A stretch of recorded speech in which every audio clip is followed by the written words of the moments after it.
Do you like to laugh, geek out on music, and learn all about that band or artist who had that one song back in the day, but then seemed to fall off the face of the earth? If so, you need to subscribe to One Hit Thunder. Together with an array of interesting and hilarious guests, we do a weekly dive into one-hit wonders like Eiffel 65's Blue, Krayshawn's Gucci Gucci, EMF's Unbelievable, Delamitri's Roll to Me, Los Del Rio's Macarena, Musical Youth's Pass the Dutchie, and even Patrick Swayze's She's Like the Wind. So are you subscribed to One Hit Thunder or what? As Desiree would say, you gotta be. And as K7 would encourage, you gotta come baby come and join in on the fun of the One Hit Thunder podcast. Come, baby, come, baby, baby, come, come. Come, baby, come, baby, baby, come. We're making an ad. Napping ad. This is where I think if we're doing it right, Alec Baldwin comes in. He says a couple things. He listens to the podcast every week. Yep. Has he been canceled? Wait, is Alec Baldwin the one who killed somebody? I hear that Gary Sinise is free. Oh, okay, great. He hasn't worked since 2020. So, what would be the script that we would have Gary Sinise say for the Napping Through Happy Hour podcast? Listen to this damn show. Damn it. The Napping Through Happy Hour podcast brought to you by Geekscape. Real life, real drama, real time. I'm Gary Sinise. That's the ad. That's the ad. That's the ad.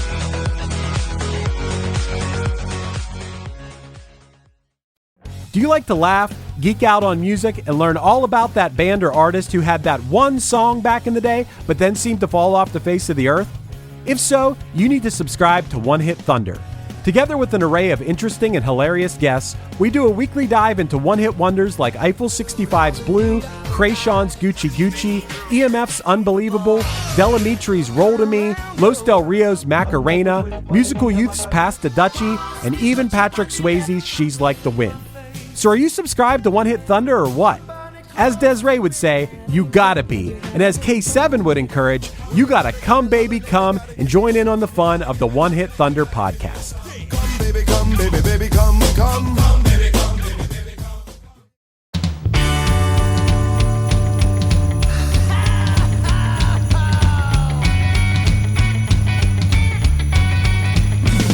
Well, there's a party each and every year on Christmas Eve, where the fun and cocktail shrimp don't seem to end. Clark and Ralphie taking turns on the TV screen, laughing, singing, yelling with all of our friends. Well, it's Christmas, and everybody's gonna spread the holiday cheer, 'cause it's Christmas. Whoa, oh, it's the best time of the year. Let's go fake reindeer. Hey, Dylan. Hey, Matt. So this time we're reacting to a list that you found for us. On 3D. This is from goodhousekeeping.com. Oh yeah, right off the bat. Listen, guys, sometimes we're just spitballing ideas and we're like, let's see if there's a cool list that we can react to. So me and my very calculated searching skills typed in Christmas list, to which then I was hit by, the Christmas list. And then I was like, no, not that type of Christmas list. I went, fun Christmas lists. And they were like, oh, Good Housekeeping. Here's 32 fun facts about Christmas that you may not know. And then I started reading them and went, this could be good. This could be bad. But let's talk about this on the show. Yeah, so I say what we do is I'll read out the facts. Okay. And we'll just say on a scale of 1 to 10 how fun we found that fact. I love it. Yeah, 10 is a difficult one to do. All right, yeah. All right, so here we go. Fact number 1. Christmas wasn't always on December 25th. I give that like a 3. Are we going to read the thing? Sure. Although Christmas celebrates the birth of Christ, it doesn't actually mention December 25th anywhere in the Bible. In fact, some historians think Jesus was born in the spring, not the winter at all. Christmas on December 25th wasn't celebrated until about 336 AD. I'll give that a solid 2. Yeah, that's a 2. But that is also the sound of all of our religious listeners signing off. Yeah. Yeah, that's a 2, and something I already knew. Yep. I hope we get some that I didn't know. Same with this one. Number 2, gifts have both Christian and pagan origins. For Christians, gift giving at Christmas mimics the presence of the wise men given to Jesus and the charitable giving of the ancient Saint Nicholas, the forerunner to Santa. However, winter gift giving also has its roots in, I'm not going to try to say that. Go for it, Dylan. Saturnalia. Thank you. A pagan holiday where they give offerings to the gods. Yeah. Listen, I would love to do a pagan breakdown of Christmas. Like if we Sweet. just sat here and did like our research and just learn together. I think that would be an awesome experience. I wonder if we know anyone who Well, I'm we can sure figure we that do. out. I'll I'm throw sure we do. I'll throw something in a Geekscape email and be like, "We are looking for someone who knows the pagan influence on Christmas that would Yeah. teach us about it." Just I'll take give us this on the journey. I'll give this a 3. A I'm little gonna bit. give it. I'll give it a 3, but I'm only giving it a 3 because it just gave us an idea for a future episode. Yeah. All right, let's move past this ad, and here we go. Number 3, evergreens are an ancient tradition. The iconic Christmas tree has a lot of roots. Forgive the pun. Ah. All right, that may have given it a point. Ancient Egyptians used to mark the winter solstice by decorating their homes with green palms, while Romans celebrated Saturnalia with evergreen bows. These green Dude, plants. that was a full-blown 11-year-old move. Yeah. I hear that all the time in my rooms when a kid can't pronounce a word and they'll just be like, Egyptians Run used to mark the winters by decorating their homes, and I'll be like, it's solstice, and they'll be like, okay, by decorating their homes. Yeah. I love With it. Sorry. These green plants signified that the spring would return with new life. The first Christmas trees, as we know them today, started in Germany in the 16th century. I like that they're citing their sources as links in the little blurb. Yeah. Are Are they? Oh, yes. I was like, Yeah, are yeah, they? yeah, Because this the is just a link itself. to how to keep a Christmas tree fresh longer. Yeah, it was not referring to that. That's funny. I'm also going to give this about a 3. Yeah, it's a 3. Let's go to the next one. I'll read the next one. Give you a Alright. little bit of a break. You can thank Prince Albert for your Christmas tree and the coolest piercing in the world. Christmas trees have German roots, but they really took off in popularity thanks to Queen Victoria and her husband, German Prince Consort Albert. In 1848, they were sketched standing in front of their tree with their children by the Illustrated London News, which quickly made Christmas trees fashionable. I didn't care about that. I actually am giving this a 5 though, because I had no clue. Like this is No, like I didn't know. Yeah, this is a brand new fact for me. New facts automatically get 5s. Yep, I think that's fair. All right. Saint Nick was more generous than jolly. The original Santa Claus was actually Saint Nicholas, a Christian bishop in the 4th century. He didn't wear the red suit that's so famous today, but he did give all his inheritance to the poor and needy. In Dutch, his name Sinterklaas, which later formed into Santa Claus. I give it like a 4. Because I knew most of that, Yeah. but I mean, you didn't. Where in that did you prove that he wasn't jolly? Yeah. Not anyway. I don't know. He might be happy. All right, here we go.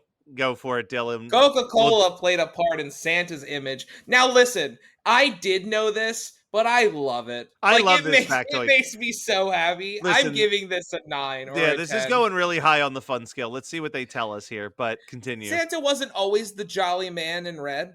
Older depictions of Santa from the early 1900s depicted him more sternly, and there wasn't a standardized look for his appearance. The classic image of a happy and plump Santa that we all know today came in part from Coca-Cola ads, drawn in 1931 by illustrator Haddon Sundblom. You know, I think the part that's crazy to me about, and I'm going to give this like an 8, I think. This is, Yeah. But this is a 9 for me, for sure. I think the thing that's crazy about this is realizing that there are people who are alive still that Yes. grew up before Santa Claus was a red suit wearing guy with a big white beard. Like that's crazy to think about. I would love for one of those people like to ask them, what does Santa Claus look like to you, and Yeah. then like them draw it out. That would be fun. It's wild to me that this illustration from 1931 is still like the Santa. Yeah. It is it's one of those interesting things, right? Because like I've always known that Coca-Cola is kind of where Santa's image came from. I Mhm. just if you had told me, I would have thought that it was older than 100 years ago. Yeah. Like like that's Yeah. crazy to me to think like when I was born, that design of Santa was just a little over 50 years old. Yep. Like that's And insane. how much it took off. Like that Yeah, we all just kind of everybody agreed agrees. that Yep, this is Santa. that's Santa. That's the Yeah. one. All right. So then we go down here. I'll take the next couple. Go for it. Number 7, hanging stockings started by accident. The historic St. Nicholas heard about the plight of a local man who did not have enough money to marry off his 3 daughters. The generous St. Nick tossed some money down the chimney that landed in the ladies' stockings that were drying by the fire. After that, the tradition stuck. I find this hard to Huh. believe. Yeah, I don't trust it. I'm Okay. giving it a 6 because it is interesting, On but I the don't think it's true. believability scale, history of Christmas stockings. I mean, I'm sure that that's the like myth. I just feel like, why was he throwing money down a chimney? Like that's just give it to the guy. Yeah, That's a that weird. makes sense. That's weird. All As right. far back as 1823, Clement Clark Moore wrote A Visit from Santa Claus, or St. Nicholas. Stockings were hung by the fireplace awaiting a visit from Santa Claus. At the end of the poem, St. Nick filled all the stockings, then turned with a jerk and laying his finger aside his nose and Yeah, giving a we nod. know the poem. Yeah. Huh. Yeah. All right. Number 8. Rudolph was a marketing ploy. The beloved Rudolph was created by the copywriter for the Montgomery Ward department store in 1939. He wrote Rudolph into a children's story that could be given out to promote the store. It was a huge hit with more than 2.4 million copies distributed in its first year. In 1949, Gene Autry recorded the famous song Rudolph the Red-Nosed Reindeer, and in 1964 came the movie featuring the Island of the Misfit Toys. I knew most of this. Yeah. I'll give it a 4. This is Yeah, let's keep it a 4. I think I heard most of this from the Can't Wait for Christmas podcast years ago. yeah. Um It's interesting. yeah. It's cool. Again, it's one of those things where I'm like, wow, this started like here Yeah. and then just Also, blew up. worth noting, just quick math here. Just 8 years after Coca-Cola decided what Santa Claus looked like, we were creating It's Rudolph. true. I It's also think it's true. crazy that that book had to have been popular enough that it was 10 years later that someone wrote a song about this promotional book for a department store. That's wild. All right, this will be the last one I read, and then we'll jump to you again. Number Okay. 9, the 8 tiny reindeer had lots of names. Rudolph was almost named Rollo or Reginald. Reginald. And his crew also had lots of other names. They've previously been called Flossie, Glossy, Racer, Pacer, Scratcher, Freckless, Ready, Steady, and Fireball. Dylan, this is my first 10. I'm giving this shit a 10. This is a great fact. Bro, Fireball stands out so much Yeah. in that list. On Flossie, on Pacer and Pacer, on Scratcher, on Freckles, and Ready and Steady, and Fireball. And you said Freckles. I think it's Feckless. It's Oh, Feckless. what is what a crazy that's my first and possibly Feckless, only 10 sorry. on this list. I love this fact. Oh my god. Well, don't worry. We've got 20 more facts to go. Yeah. 22 more facts to go. 22 more facts to go. All right. Christmas wreaths are religious symbols. The custom of bringing evergreens into the home began in the 16th century among Northern and Eastern Europeans, primarily Germans, as a means of cleaning up the Christmas tree and making it more uniform. Instead of throwing out cut greens, people wove the excess into wreaths. However, the religious significance is that the circular shape and evergreen material of the wreath represent eternal life. The circle, which has no beginning or end, symbolizes the eternity of God, the immortality of the soul, and the everlasting life we find in Christ. I'll give this a 5. I didn't know this, but it's not particularly fun. Yeah, no, it's not particularly fun. And I'm also like, all right, so you guys were just like, it's a circle. That means life. A cycle.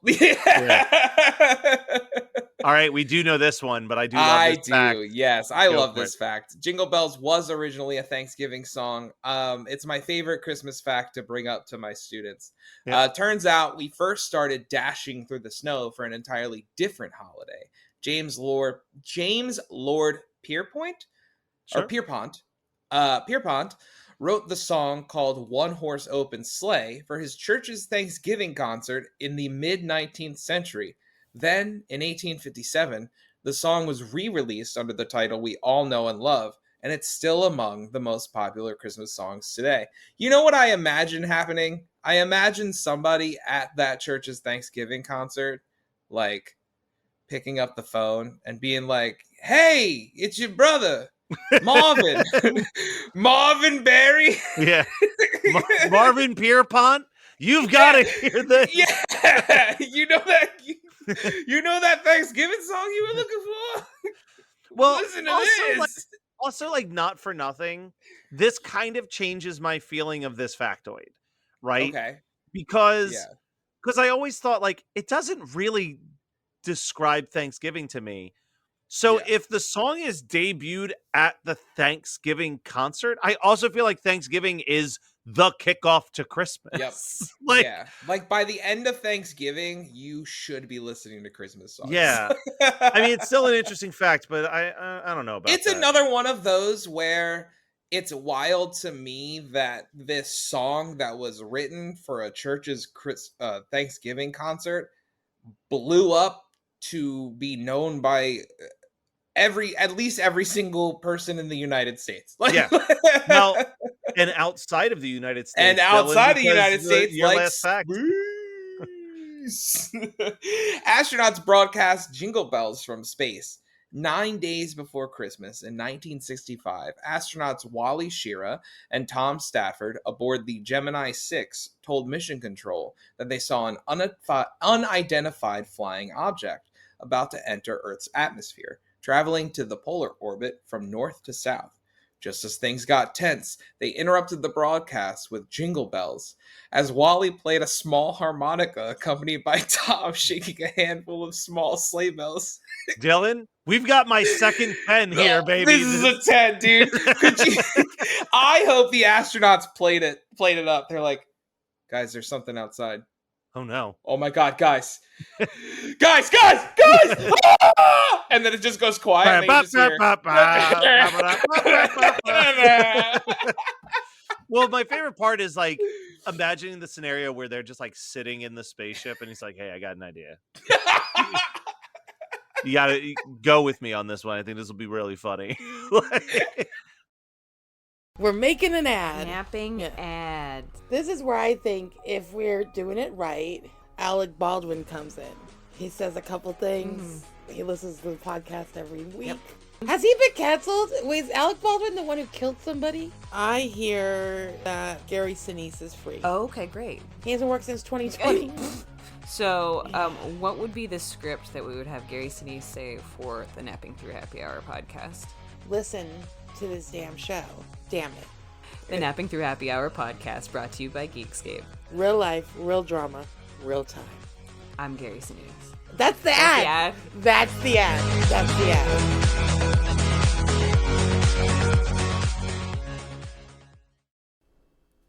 At Maximum Mediocrity, people say things like, I don't dress like this on the regular basis. This isn't my, pooping uniform. This is not.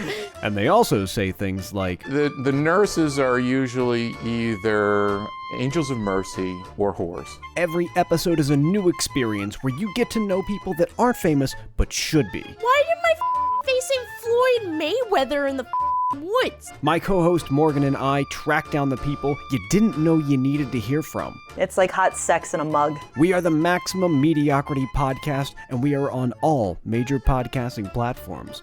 We'll be waiting for you. All right, I'll do this next one. Silent Night is the most recorded song. We all know the same few handful of Christmas songs play at stores and on the radio in a loop all season long, but one of them has been adapted more than the others. Silent Night is actually the most recorded Christmas song in history. It had more than 733 different versions copywritten since 1978. I believe that. I believe that. I feel like every Christmas cover album has Silent Night on it. Every Christmas special we do usually has them Listen, singing next Silent Night. Next week we're yeah, gonna next week we're gonna be talking about a cover of Silent Night. So Yep, all right, exactly. I'll give that like a generous 7. Yeah, sure. Just because I wasn't aware of a roundabout number of how many. Yeah. All right. Celebrating Christmas used to be illegal. From Well, if you ask some people, it still is. Yeah. Yeah, they're taking Christ out of Christmas, goddammit. From 1659 to 1681, anyone caught making merry in the colonies would face a fine for celebrating. The oh my God, the Massachusetts Bay Colony created a penalty for keeping Christmas. It was thought that such festivals were superstitiously kept in other countries and were a great dishonor of God and offense of others. The penalty for breaking the law was 5 shillings. By the Revolutionary War, the day had so little significance that Congress even held their first session on December 25th, 1789. Christmas wasn't even proclaimed a federal holiday for almost another century, proving that the Grinch attitude towards the holiday was alive and well long before he was. That's a good sentence. I like that sentence. That's really well. I like what they did there. I'll give this housekeeping. A 7 as well. You can keep a 7. That's pretty crazy. All right, and I think I have one more. I didn't know there was a literal war on Christmas in the 1600s. Yeah, take that, people complaining about Starbucks. Yeah. It's rumored that eggnog originated in medieval Britain. Although there's no official confirmation for who invented eggnog, most historians agree that eggnog originated in medieval Britain.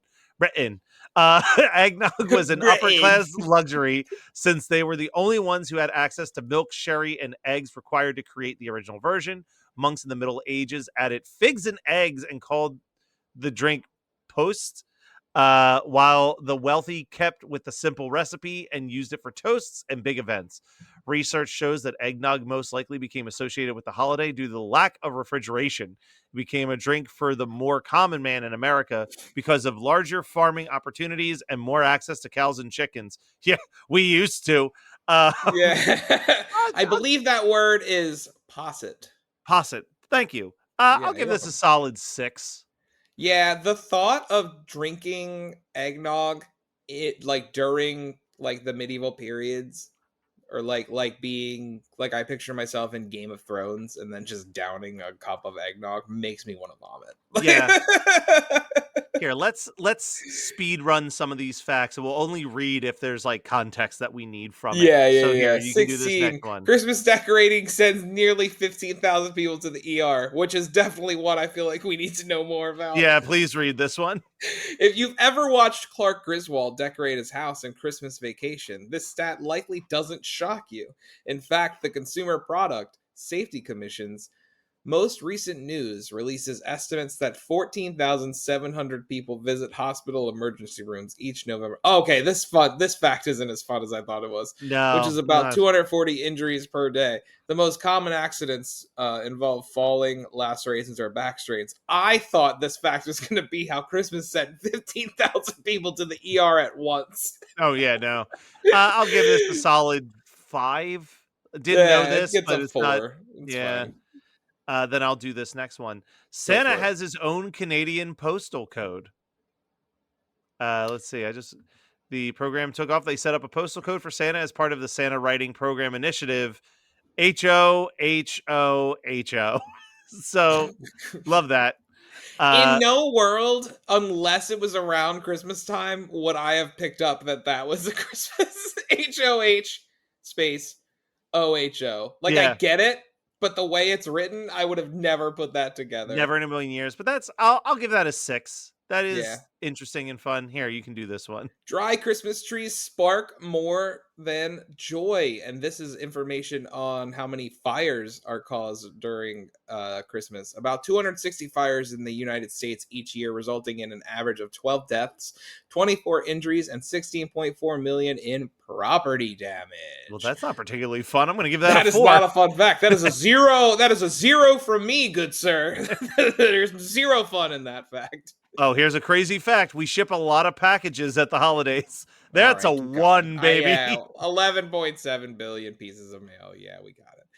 The term Xmas dates back to the 1500s. Contrary to popular belief, Xmas is not a trendy attempt to take Christ out of Christmas. Yes. Christianity was spelled Exianity? I Yeah. don't know how to pronounce that. As far back as the 1100s.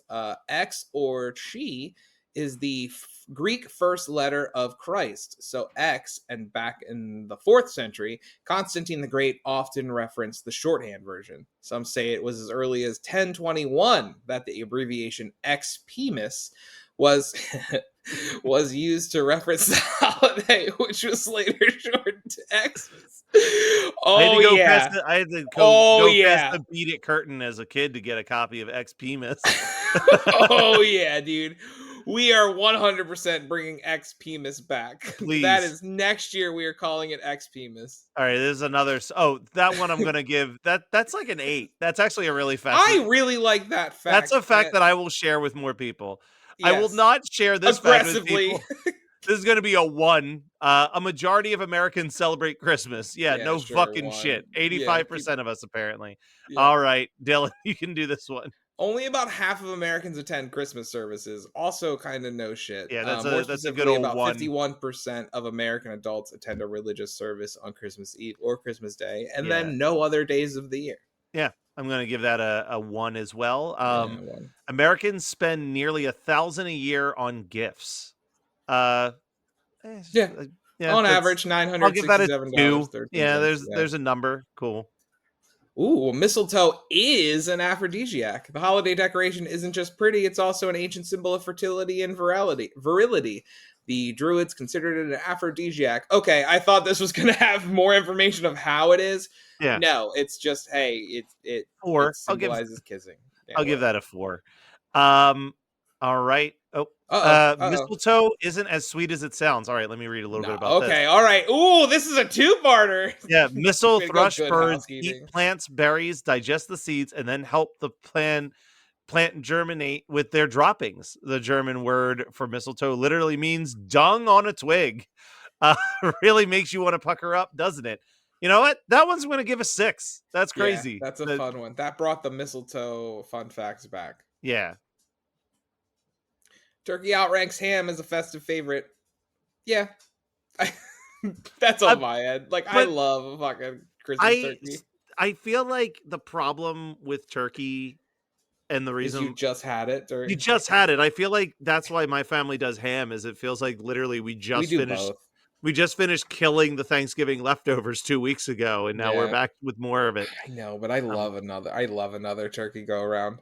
Yeah. Christmas dinner to me is just Thanksgiving dinner, but on December 25th. That's fair. I'll give this like a 2. This is sure. All right. Candy canes originated in Germany. Do we need more context on this? I feel like you and I both already knew this. Yes, we both knew this. It's a 2. I like candy canes. That's a 2 fact, but I do love candy canes. All right, Dylan. The Rockefeller Christmas tree started small. The first Christmas tree at Rockefeller Center looked more like Charlie Brown's than resplendent, sorry, I didn't see that S there, resplendent one today. The iconic tree dates back to the Depression era. Construction workers first placed a small undecorated tree while working there in 1931. 2 years later, another tree appeared in its place, this time draped in lights. It just kept getting bigger every year. Today, the majestic tree bears more than 25,000 twinkling lights and sees millions of selfie takers each season. Perhaps we lost the meaning of Christmas. Yeah, just a little bit. From 1 year to another. I'll give this a 3. Yeah, that's fine. I mean, listen, going to see the Rockefeller tree, it's impressive. Never did it. No, Never I've did never it. seen it in person. It's impressive. I will say it's more on like a stand to make it look bigger as well. But at the same time, I feel like it would mean more if it was just this normal size Christmas Normal tree. humble tree. You know what Yeah. though? Speaking of this factoid and Yeah. us deciding that we need to do more sitcom Christmas specials, I feel Mhm. like that we got to do another 30 Rock Christmas special. We did that in our first year with Ludachristmas. Christmas, and I feel like there's more than just that episode. So Oh we got to yeah. make that work. For sure. All right. Oh, of course I picked this one. Uh Norway Trafalgar? provides the tree in Trafalgar Center. Trafalgar is how I'm going. Trafalgar? Okay, sure. Or Uh, Trafalgar? I don't the know. Londoners and Oh, visitors so alike sorry. probably know the iconic spruce that stretches to the sky each year, but few realize that it's an equally iconic holiday gift. Since 1947, the city of Oslo in Norway has given the tree to London as a token of gratitude for Britain's support during World War II. I'll give this like a 6. I don't. Yes, fun fact. Great fact.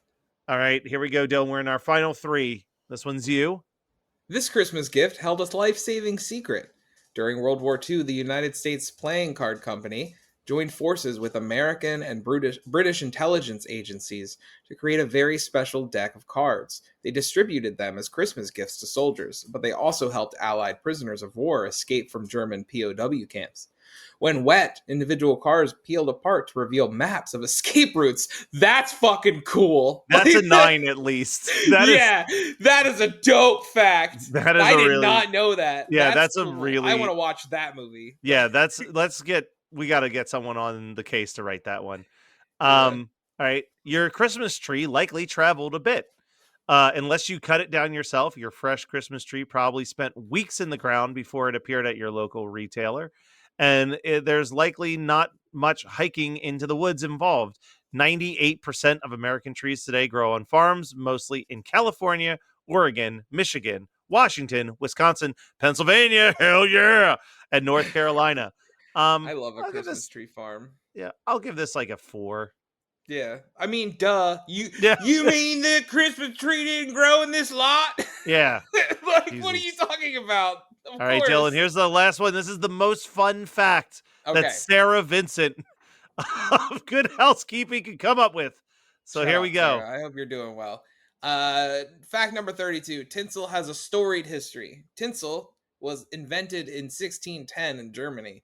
It was spun from real silver and then hammered out and was more of a luxury decoration than the cheap tree trimming it is today. The US government once banned tinsel because it used to, just fucking hated tinsel, Yeah. because it used to contain poisonous lead. But no need to worry now. It's just plastic.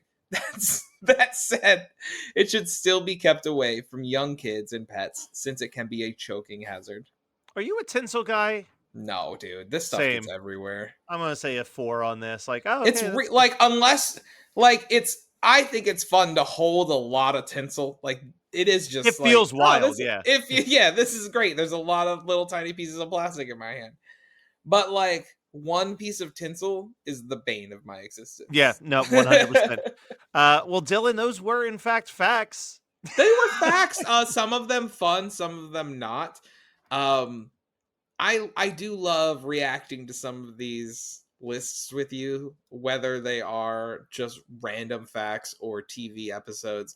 It is fun to do something a little different and react to something in real time. So Yeah, I agree. Well, Dylan, Merry Christmas, buddy. Merry Christmas, bud. Oh, whoa, now we won't stop till the big ball drops on New Year's. Have a happy holiday, have a great holiday, have a merry happy holiday.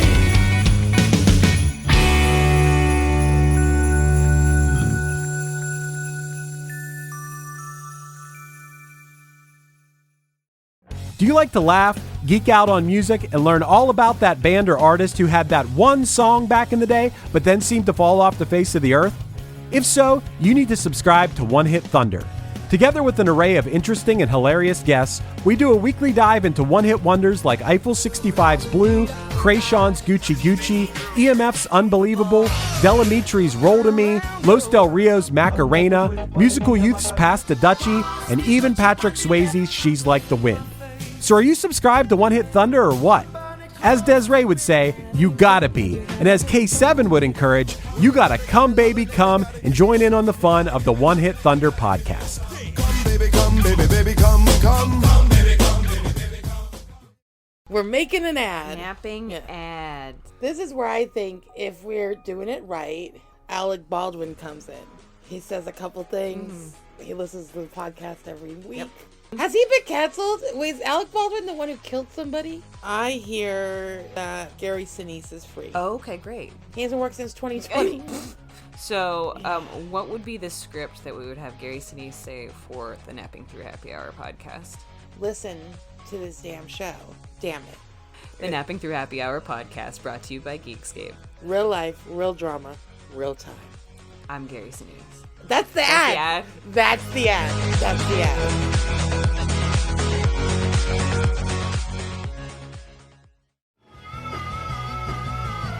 You're listening to the Geekscape Network.